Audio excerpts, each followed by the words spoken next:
Let's do this. The Cult of Hockey podcast by the faithful and for the faithful. I'm David Staples of the Edmonton Journal, and I'm here today with Kurt Leavins. Welcome, Kurt. Well, that was a little more like it. Hey, Dave? Yeah, that was a little more relaxing. And heading into the third period, well, the only thing I could think of, it would be like a collapse like that happened to the Oilers against the Ducks in the 2017 playoffs, where the Ducks suddenly scored 3 or 4 goals. I can't remember what it was. But the Oilers did seem to have this game at hand, although there was a few iffy moments in the third period. And 3-0 win, Stuart Skinner's third shutout in 4 games. Has there ever been a more controversial goalie who just had 3 shutouts in 4 games, Kurt? It's all or nothing, hey? He either allows 5 or 6 or he allows nothing. But I thought he was particularly good tonight, and I know we'll get into that later. I think the Oilers have been the better team for 5 of the 6 periods. And maybe deserve to come home 2-0. But look, that loss in game 1 was self-inflicted. I'm not trying to change history. But if you're coming home splitting in Dallas, to me, the narrow advantage goes to Edmonton at this juncture. Yeah. So more good news. So the grade A shots overall were 17 to 11 for the Oilers. Mm-hmm. So that's a significant advantage. They really were the better team. Yep. But at even strength, it was 13 to 9 for the Oilers. And again, to win this series, the Oilers must win even strength. They must constantly get more grade A shots. Doesn't always mean you're going to win when you do. They didn't last game. It was 13 to 11 and they lost. But they fell apart on the power play. Yep. This game, they dominated. They were better. Not dominated is too strong a word. They were better in all aspects of the game overall. It was a pretty dominating performance, though. Yeah. I don't disagree with dominating. They were clearly better in every facet of the game. And if that's not dominating, I don't think Dallas was ever out of it per se. But yeah, a pretty complete up and down effort. You have to look pretty long and hard to find an Oiler who didn't deserve a passing grade tonight. And I gave everybody at least a passing grade. So, yeah, the Oilers. I mean, they're getting it done on defense, which is the key to the Oilers winning. And McDavid addressed that after the game, talking about how this is a different team, maybe a little less exciting, but everyone really knows how to play defense. And they did. They're not giving up the odd man rushes like they did in the past. Tonight was just really stingy Oilers defense. Really stingy. Okay, Kurt, 2 good things, 2 bad things, and 2 numbers. We'll go with two good things each. What's your first good thing? Well, my first thing is kind of a human interest story. And so I'm going to go with Stuart Skinner. Because, you know what, after the loss in game 1, and both you and I generally agreed that the loss wasn't really, well, certainly wasn't just on him. Would have you liked, an extra save out of him in game 1? Yeah, absolutely. 2 more big saves would have been good. Yeah, right. But I got to say, the vitriol that this guy faces sometimes in his hometown is really kind of shady. And there are some people say, "Oh, Leavins, stop telling me how to fan." Well, you know what? I'll tell you how to fan when you're wrong. And this guy just keeps proving that he is worthy of being the Edmonton Oilers' #1 goaltender. He's got 3 shutouts in the playoffs. And tonight, despite all of that blowback, what did the guy do? But he skated into the crease and he pitched a shutout. I graded him a 9 on the night because it was 25 shots, so it wasn't like it was a stone cold robbery. But he stopped everything that came at him, man. And it started off with that early glove save on Duchesne, which was a tricky save. If that one goes in, I think the whole fan base goes, "Oh, okay, here we go again." But he didn't. He kept it out. Then that rebound that Hintz got in the slot was a tough damn save. Oh, that really was, yeah. I think that was his best non-circus save of the game.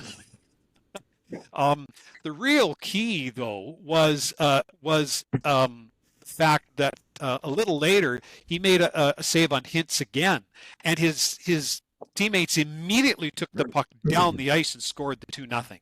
Those are the kind of sequences that win playoff games. Big save at one end, big goal at the other end. And I thought ultimately that was the old TSN turning point, as they used to say on television. I mean, the circus-like save that I'm referring to was that one he made off Lindell, where no fault of Skinner's. It was a horrible bounce off the end boards. But somehow he managed to twist around and get his stick on that puck and just deflect it wide. Otherwise, it would have been 3-1. But as he stopped everything that he came at, including all the insults from hometown fans who surely feel shame by now. Good on Stuart Skinner for showing us what he's made of and delivering a split in Dallas. And home we come to Edmonton for games 3 and 4. Yeah, the whole thing about criticizing fans. I mean, if you're a fan, you can also criticize other fans. That's how you're a fan, right? That's right. I'm allowed to. Yeah, you're allowed to. It's free speech, right? If you don't like it, like if you give it out, you got to be able to take it. We get it. You know, people don't like what we say. We get it. Yep, you know, when I think people cross the line as fans, I think two things. First of all, I think if you're a Canadian hockey player, the most essential thing in your media training is to strict instructions to avoid social media. Yeah, never look at it. Never listen to sports radio. Tune it out. Never 100%. Pay attention to it. And not only that, instruct and enforce everyone in your family and your circle. They don't talk about it either.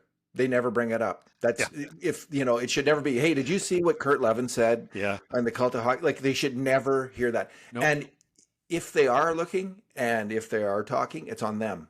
That is completely on them. They have control over that. They don't have to look. I know this because I avoid tons of stuff about me online. I don't look. I don't care. Yep. And you can do it.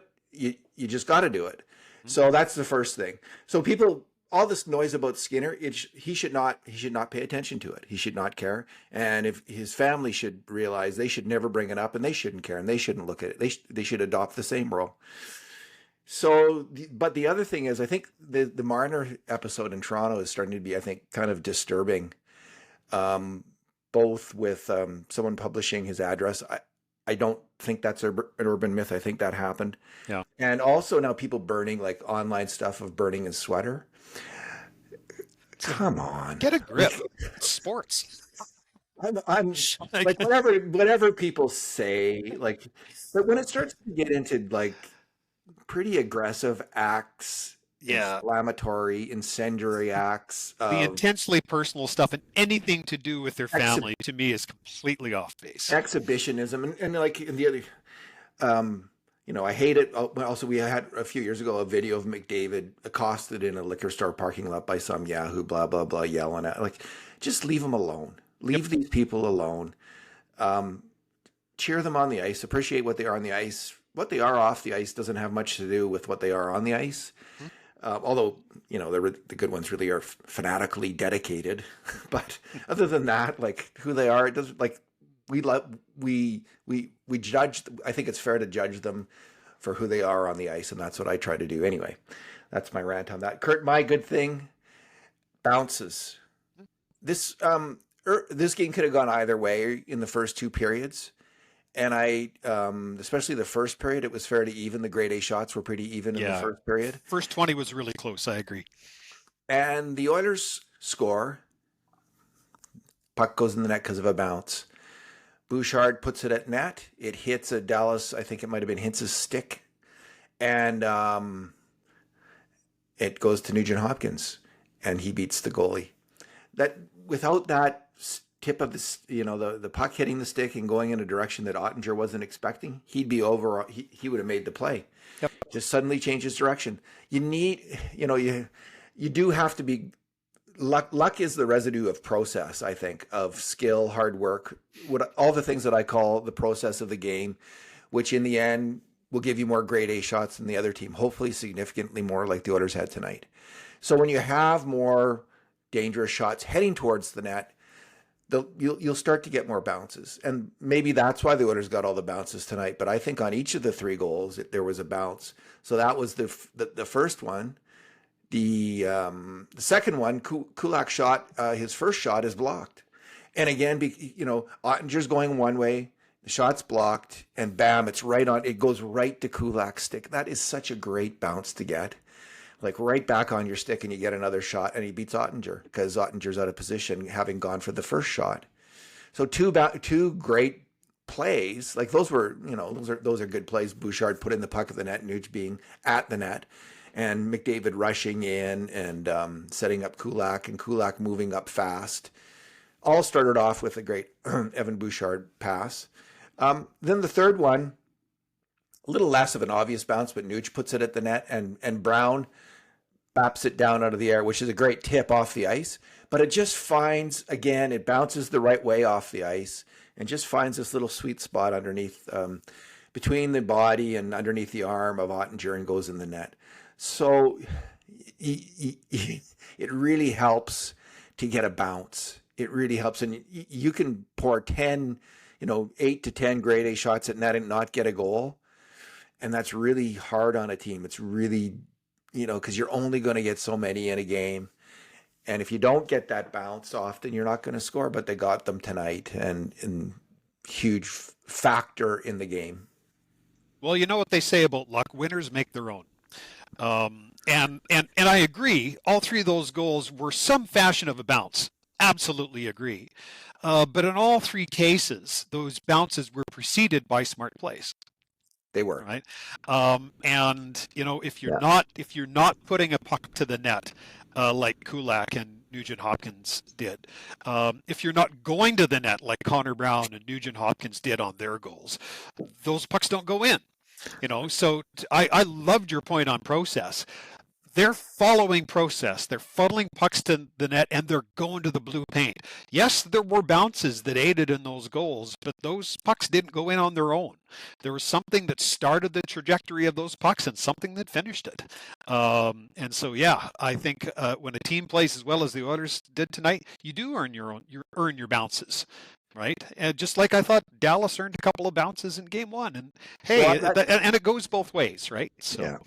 That's actually why I raised it, because it was in contrast to the first game where the bounces early in the third period, like Heiskanen's shot, a nothing play, a nothing shot from outside. Yep. And there's but again, he puts it on net, and there's a big Dallas forward screening the goalie. They're doing it right. That's a smart play to make, right? And that's the right process. Yeah.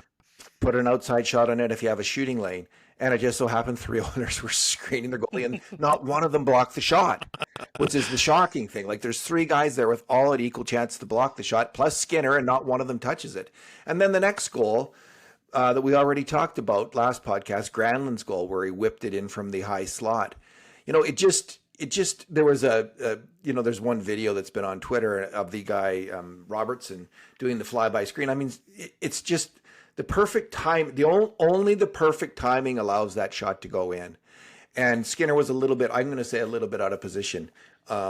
He should have been anticipating that Wallman was blocking one side of the net and maybe moved over a little bit. It all happened so fast. And anyway, he doesn't even see the shot being released. By the time Robertson moves, the puck's almost over his shoulder into the net.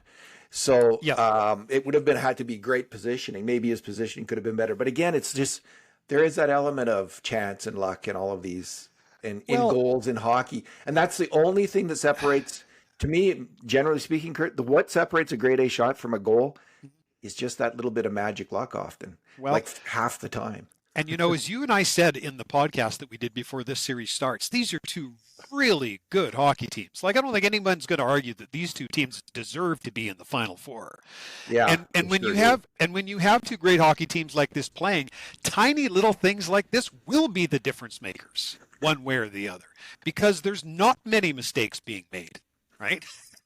Sometimes it's the narrowest of margins. And, we saw that tonight. It was a 3-0 game. But as you said, bounces involved in all 3 goals. Great point by you. What is your second good thing, Kurt?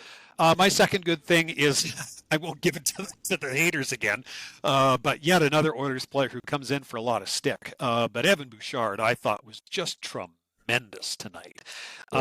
And it's like last year. This is the Evan Bouchard that we saw last year in the playoffs all over again.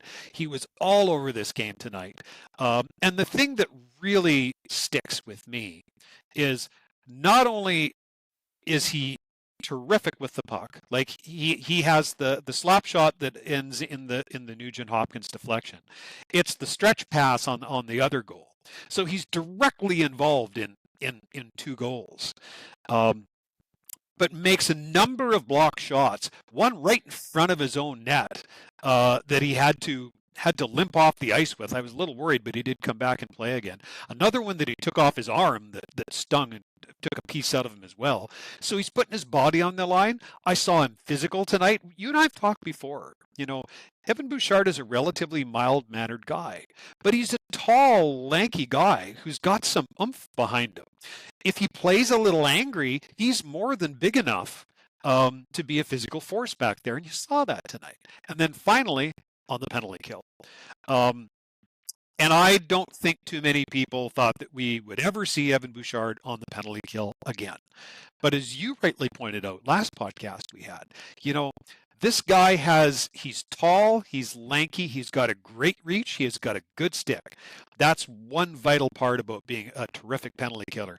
And I think I added in the part that, he's great when he's on the power play. So as a result, he understands how to penalty kill because he knows where the opposing attackers are coming from and going to. I just thought his performance in all three zones tonight was tremendous. I graded him an 8. Could have been a 9. I thought about it.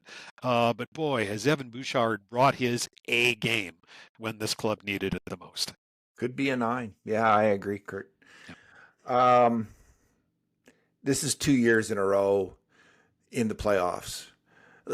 Like, this is what I would say about all the Evan Bouchard talk that I ever hear is, didn't you watch the playoffs last year? Were you paying attention then? Because he was effing great. He was great moving the puck, shooting the puck, and defending. He was killing it on defense with Ekholm last year in the playoffs. Yeah, so this year in the regular season, he wasn't. There was lots of mistakes, and a lot of them happened to end up in the back of the net. There was more turnovers. So this is the fair critique of him, and I can see why people were pointing these things out. But then to go that one step further and say, well, maybe they should move him. Maybe they shouldn't re-sign him. Maybe they should, he's not any good. That's like, what? What are you talking about? Because now he's doing it again. He's doing it again in the playoffs. He is the same player he was last year, maybe even a little better. He's just out of this world good on the Oilers right now. There's Hyman is also out of this world good in these playoffs with his physical play and his performance. He's not scoring a lot though. So if Zach Hyman was scoring more, I'd say there's 2 players in the running for Oilers MVP right now. It would be Hyman and Bouchard. They've been their best players. And this is on a team with McDavid and Draisaitl who are really, really good. So they'd be 3-4 on the list. Yeah. So, and maybe I actually might include in the end McDavid in that top group, but of top 3. But Bouchard, I think, has been their best player in these playoffs. And that's even after a rough start in LA. Yeah, I agree. It's funny. I didn't know you were going to bring this up, but if you had asked me who I would pick as Oilers MVP so far these playoffs, I'd say Evan Bouchard right now. That could change. There's still a lot of hockey still to go, we hope. But so far he's been terrific. We hope. Yeah. Well, there's at least 3 more games, right? So we'll see. All right. It's my second good thing. Second good thing. I don't know what was my second good thing. Oh, Ryan Nugent-Hopkins, speaking of players who have had good playoffs. The last 2, maybe 3 years in a row, 22, 23, Nuge has been not that good. He's been good on the power play and special teams in the playoffs. He's been good in the small-sided game, like when he's got these specific roles. He's been really good in the playoffs. At even strength, he's not been good. He's been pushed out of the playoffs essentially 3 years running. And I just thought it can't happen. He can't let that happen again. There's other players the same size as Ryan Nugent-Hopkins who have made an impact at even strength in the playoffs. He's just got to dig in a little bit more and be a little bit more nasty, to put it bluntly. And Nasty Nuge. Nasty Nuge. And he has been. I have seen that effort level and that conscientiousness on defense. Sometimes that's been lacking as well. He's been great. And tonight he was great. I mean, he scored. He was at the net at the right moment at the right time to score the first goal. He made a really nice shot pass on Connor Brown's goal. But he's just, the numbers that we keep at the Cult of Hockey with video review on creating, making major contributions to grade A shots and mistakes against. Nuge's number is he's like 3 times the player he was in previous playoffs. He's doing way better.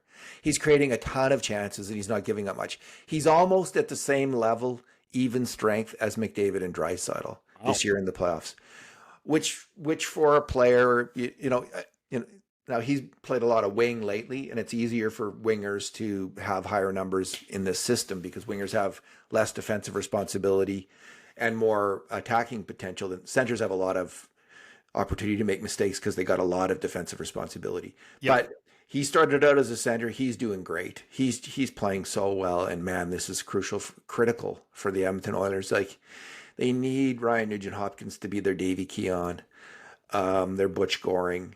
That guy. I should try to get someone from this century, I guess, is another example. I know both those guys. They're Sean Horkoff. That guy who's just a really strong veteran two-way hockey player who digs in and stops the other guys and creates at the other end. And he is that, and he was that tonight. Yeah. Through the regular season, and I wrote this a couple of times, and I didn't take pleasure in writing it, that I thought that the Nuge had lost half a step. Through the regular season, I really thought it looked like that. I did too, now and then. That backtracking that we used to regularly see from him in the neutral zone kind of disappeared this season. And I thought, well, he's one of the oldest guys on the team. I mean, that's at some point that is going to happen. He was always a smooth skater, but never lightning fast, right? But in the playoffs, it looks like he's got that half step back and has discovered that old man strength. You know what I think it is, honestly? I think it's 2 things. I think it's fire to win. I think he remembers how much that loss in Game 7 stung. Yeah. And the intelligence of a veteran player. He always has been a very smart hockey player. Even when he was a rookie in this league, he was a smart player. And I think what he's done is he's compensated for that not quite the same boots that he used to have by just thinking the game better. And you could see that all over the ice tonight. So in the last 3 regular seasons, he's gone from, in essentially the same number of games, a few less, 104 points to 67 points to 49 points. Yep. So, if you're worried that he has Kyle Turrisitis, someone, a similar kind of player whose game fell apart when he was 30, 31, and could no longer compete in the NHL. This happens, right? This isn't just a fantasy fear that never comes to be. This happens to players, and it can happen fast. Yep. So, yeah, I had the same thought. Man, he sure has cranked it up in the playoffs. And, yeah, I have to love it, to have players like a Corey Perry on the team who is showing these guys who are in their early 30s, like Kane and Hyman and Nuge and others, you can keep doing this. You will have to pay a big price to do that. I don't know what price Corey Perry's paying, but you're going to suffer, but you can keep performing at a high level, maybe in a somewhat reduced role, definitely in a reduced role, but that's been great to see. And, because all those players, Kane, Hyman, and Nuge, are all stepping up in these playoffs. They are. Bad thing, Kurt. Well, there wasn't much, right? So I'll pick on Darnell Nurse. I defended 2 whipping boys, so I suppose I can get on side with the fan base and beat up on Darnell tonight. And look, overall, Darnell played a solid game. And you know what? Had it been for one play, I probably would have graded him a 7 tonight. But I took him down a full grade for the slashing penalty that he took. Mhm. The game is up 3-0 Oilers. Yeah, you take a kind of a cheap, cross check in your back in front of your own net. Yeah, it stings. And yeah, you're a competitive guy. But did you not learn anything from game one? Like, for the love of God, just keep your stick to yourself. But no, he couldn't help himself. And he didn't just tap him. He hacked him a good one on the ankle. Like, that was Paul Bunyan-esque. Fully deserving of the minor penalty that was assessed. And like they say in Slapshot, he went and he served his 2 minutes and he felt shame. Luckily, his teammates killed it off. But it just, both it and when Corey Perry got another penalty, I said, come on, you guys. You must have spent a day and a half talking about having better discipline. And, I mean, the Perry minor wasn't quite as obvious as this one. The Nurse penalty was a pure lack of discipline retaliatory penalty, right? And he's lucky that Dallas didn't score a goal and find some life, because then you're just a bounce away from it being a 3-2 game. He knows better. He'll be better, but it pissed me off in the moment. I guess I don't have quite as strong feelings about it. Part of the reason is I'm following along doing video review of the grade A shots. I fall behind in the game often, and I know the outcome of the penalty kill ahead of time. So when I see the it's different if you don't know what's going to happen. If you know what's going to happen, you see the penalty, you just think, oh, well, they're going to kill it off. No big deal. So that took a bit of the sting off. It's funny. Dallas fans are losing their minds, saying that should have been 5 minutes. They're saying it should be a suspension. It was obvious intent to injure. Oh, come on. Now, you're saying it looked to me actually like Hintz did hurt his foot. Yeah. So that's consistent. But what I saw was actually Nurse, I thought, slashing him in the shin pads, giving him a really hard slash in the shin pads. Kurt Pronger said online he thinks he hit a nerve, like actually hit a nerve that deadened his leg, maybe through the shin pads. Now maybe you're right, because if it had been on the ankle, I would have felt stronger that was a really dirty play. But to me, Kurt, this was such a mundane NHL front of the net slash that we see all the time. Yeah, it was just a stupid penalty. Yeah, it was a penalty. It was a retaliatory penalty. Yeah. I could see why he was mad at Hintz, but it wasn't there will be no suspension. The refs got that right. No. Yeah, absolutely. I have been slashed on the side of my knee more than a few times, and there is a spot right in the side of the knee where generally the shin pad doesn't cover it very well. It's kind of that bone that connects your thigh to your knee right at the back, and when you get hit there with the stick or with the puck, it deadens your whole leg, and you can't stand because your whole leg just goes numb. And I wonder if that's maybe what it was that happened. Like, I doubt that he got him in the ankle, or I thought it was right in the shin. Well, I thought it was in the ankle when I looked at it, but I'm just thinking back to my own playing career. I've been hit in the side of the knee, and as I said, it goes numb, and you can't stand, right? You've got to hop to the bench. Kurt, weren't they using like burlap and magazines for your shin pads? Sears catalogs. Yeah, it was that long ago that I played competitive shin pads hockey. They have not now, quite, but like bulletproof vests, I believe. So they're not as great as you might think.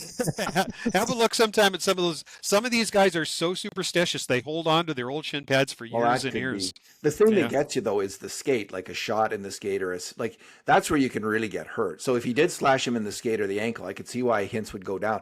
Well, it'll be interesting to see. Like, he did appear to be injured, and I just couldn't figure out how he got injured. Like, it didn't make any sense to me. But like, if he did get a hack in the ankle, or if he hit the nerve, I do think we'll see him next game. I would be shocked if we didn't, but you never know. Like, there's freaky things that happen. Like, Nurse wiped out at the side of the net against LA 2 or 3 years ago, right at the end of the regular season, or against Anaheim. One of those two teams, and then he was never the same in the playoffs because he just had this weird injury. So you can, like, things that don't look that necessarily out of the ordinary can lead to major injuries. So who knows? That will be a big major loss for Dallas, because he's a big force on that team. For sure, but no serious hockey fan who's watched 1,000 games thinks that's a suspension. Like, that's a 2-minute minor. Yeah. Yes. Yeah, they're pretty whipped up. Pretty Sorry, whipped up in sorry, Dallas. Dallas.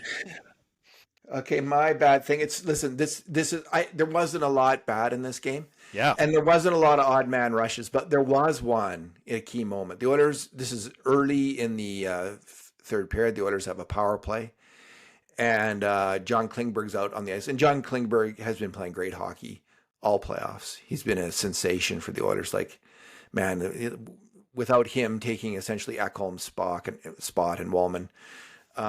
Where are the Oilers? I mean, what a player this guy is. He's dancing on the ice, moving pucks, so smart, calm, all those good things. He gets the puck. Wallman puts it over to him on the point in the power play. And he's in a little deep, Klingberg, but it's the power play. And I think he tries to pass through. Anyway, he gets, it gets bounced out to, the puck bounces over to one Dallas player who pushes it back through the middle. And Klingberg's beat for the breakaway because of his turnover. And so that's my bad thing. The Oilers hardly gave up any odd man rushes this game. It's true. That is the key to the Oilers winning the Stanley Cup. That's like the most, well, there's two things on defense. There's the odd man rushes and there's covering the danger man in the slot. And the danger man is the guy without the puck creeping into the play who's going to get the pass and score. And the Oilers are doing a sensational job, generally speaking, in their 3 out of the last 4 games, and even in the last game that they lost, covering off both those things, odd man rushes and the danger man. If the Oilers continue to do this, they will beat Dallas. They're fate. And McDavid keeps trying to, he can't really say this because he's constantly asked about their defense, and he's saying, well, we play good defense. We're playing good defense, and we're a good defensive team, and we are a different team. But what the truth is, if they cover off those two things, they will win. They will win. Then they will beat Florida as well. They have to do it, and it's not easy. These things aren't easy to do. If they were, every team would do them, but a lot of teams do them pretty well. And the difference is the Oilers, if they do that well, they're still the Oilers. They can still score. So all they have to do is do what the Dallases of the world consistently do, what the Floridas of the world consistently do. All they have to do is that, and then they will beat those teams. And now, if McDavid said that, if we do this, we will definitely win. We will beat those teams. And that would be outrageous for him to say that. But I think that is the truth, Kurt. So Klingberg didn't do it there. No, well, I thought your point on picking up that late man was really smart, and in fact, in my game grades tonight, readers will see that I note 3 instances where Oilers backtracked and prevented that very thing from happening. One backtracked by McDavid, one by Draisaitl, and an excellent one by Hyman, who went deep into the slot to take away an opportunity. In all 3 cases, those are 3 of your best players. Making smart defensive plays, coming back hard deep in your own zone to take away an opportunity, to take out a man in front. So, to your point. Yeah. I just think that it's the way you can ensure victory. Like hockey, it's so close. These teams are so close. Not much separates even the best team from the next one. And they're so close. And there's breaks of the game that go against you. So to win, you've got to do this. You've got to take care of everything you can take care of. And this is what you can. Defensive hockey.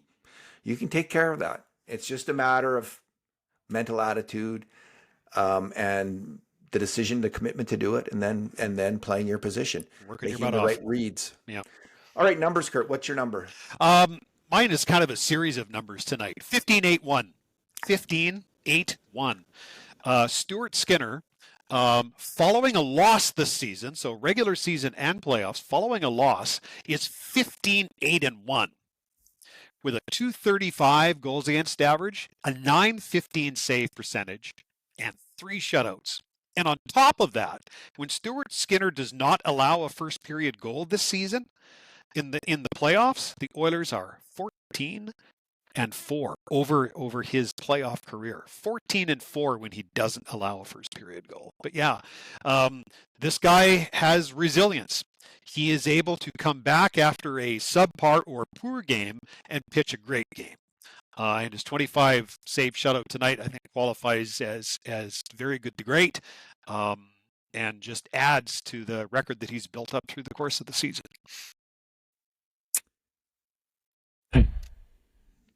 He's an enigma wrapped in a mystery, and that's all I got to say about Stuart Skinner. Hot and Uh, cold, hot and cold. Look, is he inconsistent? Absolutely. And if there's fans out there using that as a criticism, I totally understand that. He is inconsistent, but he is fully capable of being a number one goaltender. And it's a night like this when you see evidence of it. Yeah, he had a few scary moments with the puck there. Yeah, but you know what? I figure when those don't cost you, I don't grade them against any goalie. Yeah, I, because I, everybody does have them. I certainly didn't against Mike Smith, and he had more of them than anybody I can ever remember. Mike Smith, God what a love him, guy. but yeah, Oh my God, Mike Smith, what an Oiler. yeah, I'm glad he was an Oiler. me too. He was worth the price of admission. Hmm. Okay, my numbers are the hit numbers in the game, 50-29 for the Oilers. And I think Knobloch has said when the Oilers out-hit the other team, they generally lose. But against Dallas, Dallas isn't a team that hits a lot. And I think to beat Dallas, you've got to hit them. And I actually thought last game, although I really liked the Oilers in the first two periods and felt they were strong in terms of grade A shots, they didn't hit enough. The Oilers are going to have to get in on Heiskanen and hit him, again, like they do to Drew Doughty, right? How many times in Shea Theodore and Peter Angelo, you've got to get in on Heiskanen and hit him constantly. You got to get on, Lindell, on Cody Ceci, on Harley. Hit those guys. Get after them. And I thought we did see more of that tonight, more of a concerted effort to get in there and take the body. And of course, leading the charge yet again was Zach Hyman. He had 9 hits tonight in this game. He must be so beat up by now. But he doesn't seem to be because he just keeps doing it. Trent Frederick, 5 hits. And Trent Frederick, I thought, had a better game, and I had been calling for him to sit. Yep. I thought it was his best game of the playoffs to date. He had a better game tonight. Kasperi Kapanen, 7 hits. And again, I haven't been all season much of a Kasperi Kapanen fan at all. But if he's going to throw 7 hits in 10 minutes, that's Podzilla territory. Pod Colson only had 1 hit in 10 minutes, which is really low for him. I don't know. Maybe they missed some. Yeah, I think they maybe missed some because I thought he should have been credited with at least a couple more. Kane, 5 hits. Nuge, 4 hits, right? So it's the forwards. The Oilers are an interesting mix. They're a highly mobile, strong puck-moving defense and a highly mobile, big hitting offensive team. And that is a very nice combination for a hockey team to have in the NHL right now, because you got to get in there to create offense by hitting the other team. I mean, that's Florida's. Essentially, I think that's Florida's formula. They've got a lot of defensemen who can move the puck as well.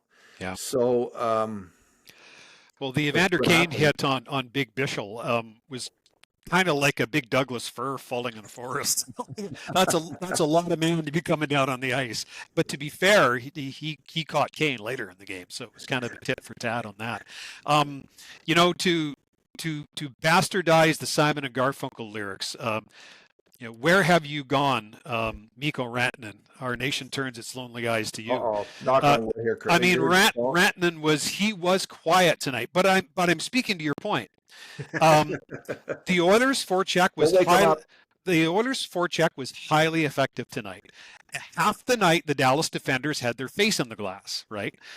When that happens, it affects your transition game, and so pucks aren't getting to Rantanen.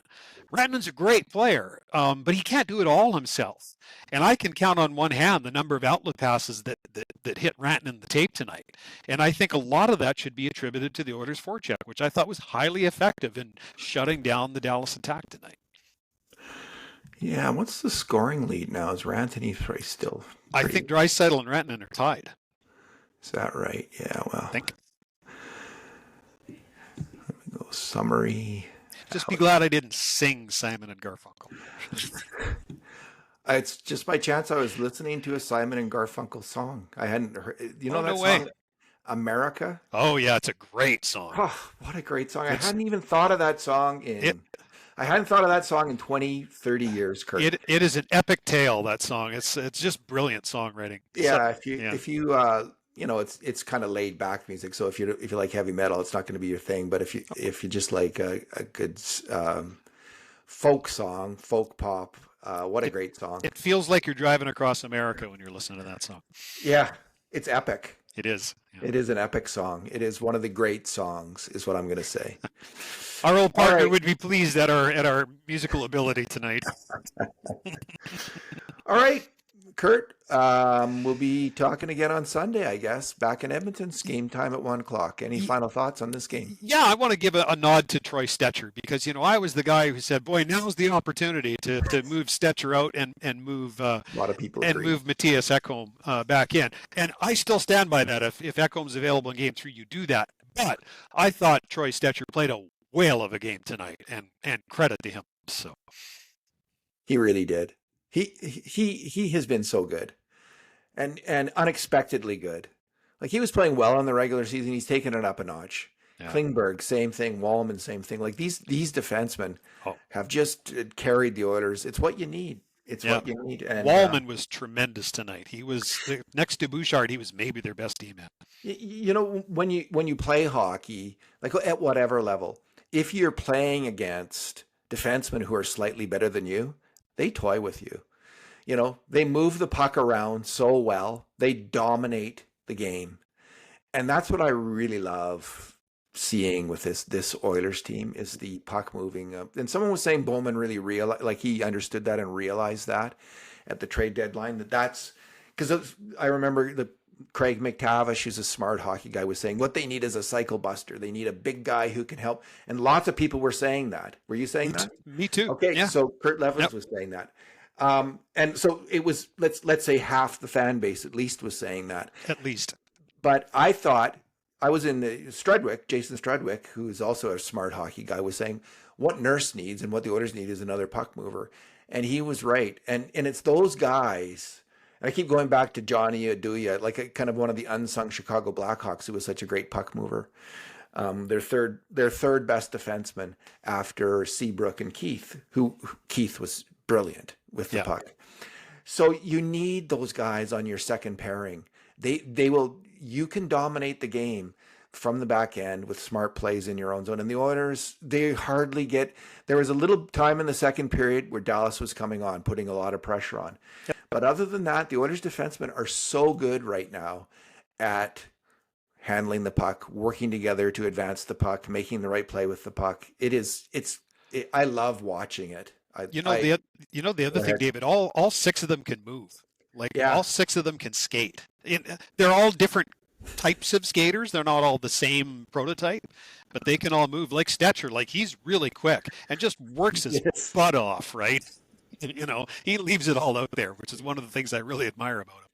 Yeah, I didn't like his penalty killing last game, and like as they pointed out on the broadcast tonight, there was a play where he stood the guy up at the blue line and then got behind the net, and the bounces went their way too on that penalty kill. But when you're quick on the penalty kill and confident, they go your way, and he is really impressing me. I think they have him signed for next year too, if I'm not mistaken. So I think so as well. That's the good news about Troy Stetcher. We got him. Let's check that in real time here, Kurt. I do know we have Wallman for another year. Yeah, we have Wallman. And here's the website. I'm excited about a full year of Jake Wallman because I think he'll be even better. I think there's a lot more offense there. I am correct. Thought you were.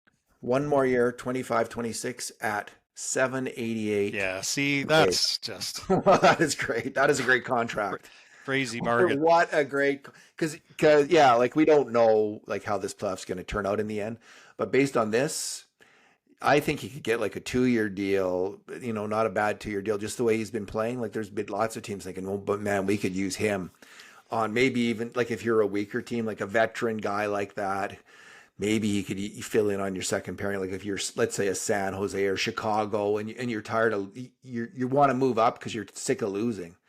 So anyway, what a great signing that was. But you need a guy like that if you're going to pay Evan Bouchard $10 million plus, which you're going to do. Which you are now going to do for sure. Yeah, 10, Kurt. I see you're optimistic in terms of the salary cap. I said plus. Yeah, you did say plus. Kurt, thanks for talking tonight. My pleasure. And in the meantime, and in between time, and until we meet again, Bruce McCurdy, in the Hall of Our Fathers, having a cold one with the hockey gourds. This has been another edition of the Cult of Hockey podcast.